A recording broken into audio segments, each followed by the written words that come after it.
Can I see your ID? That's right. Hopefully it's not when you get pulled over and the police officer asks you for that.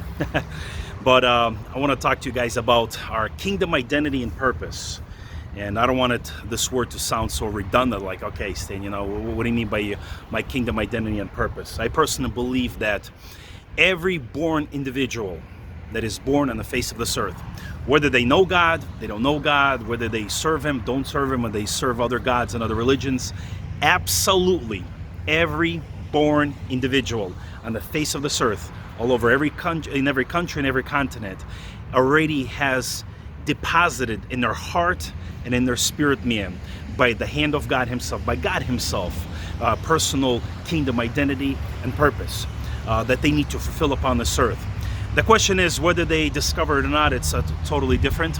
Whether they fulfill it or not is also a question itself. So today I wanted to guys talk to you about the identity of Rahab.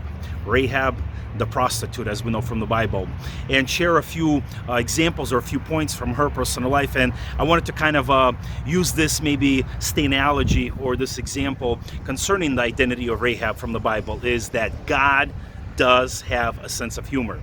How so?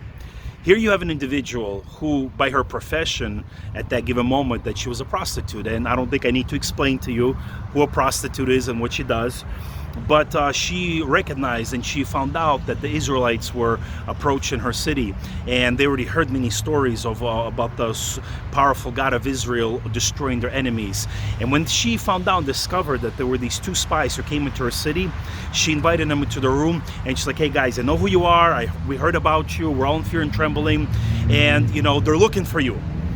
They found out that you guys are in the city. They're looking for you. So what I'll do is I'm gonna risk my life and I'm gonna hide you." Woo! Nice noisy out there. Anyway, and she hid them.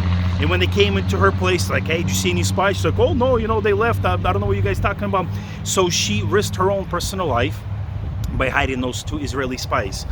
And then before she released them, she told them this: "Hey guys, I know you're planning to attack the city and to destroy everybody, but promise me this, that when you do so, spare me and spare my family." And they said, "Okay, that's fine. Just have a scarlet thread hanging over here, and we'll do so." And here's the interesting: obviously, when they came and they attacked the city, they killed everybody. They spared her and her whole household. And here's the interesting thing: because of her brave act, because she recognized who the God of Israel was, because she did a great thing by hiding those spies, what's so interesting is that Rahab, she became part of the genealogy of Jesus Christ. And you're thinking, it's like, really? A prostitute many generations later that became part of the genealogy of Jesus Christ? And that's where I'm trying to say that God does have a sense of humor. So what am I trying to say by using an example of Rahab here, and why God does have a sense of humor? The thing is, my friend, it doesn't matter what your background was. It doesn't matter who you were in the world or what kind of sins you were committing or you have committed. When you come to Jesus and you give your life to Jesus and He washes you and cleanses you by His blood, okay, no matter what you did, no matter how nasty and dirty your past was, when you come to Jesus and the cross, it is all washed away. Period. That's it. It doesn't matter. That's why it gives us much hope that when we see that somebody like a prostitute or Rahab, of what she did, as much as it's so dirty and filthy, there was hope for her.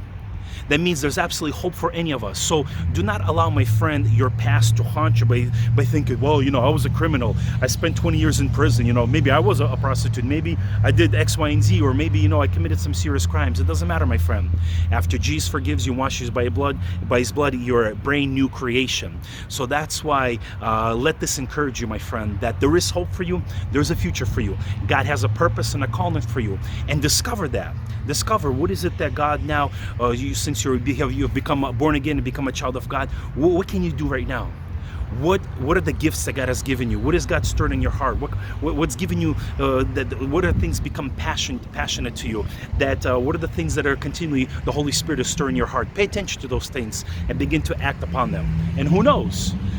Whatever horrible and dirty past you might have had, your future is much more greater and much more brighter. That who knows, that years and decades will go by, that somebody will be talking about you, writing books about you, not who you were, but actually what God has done in you and through you. Until next time, my friend.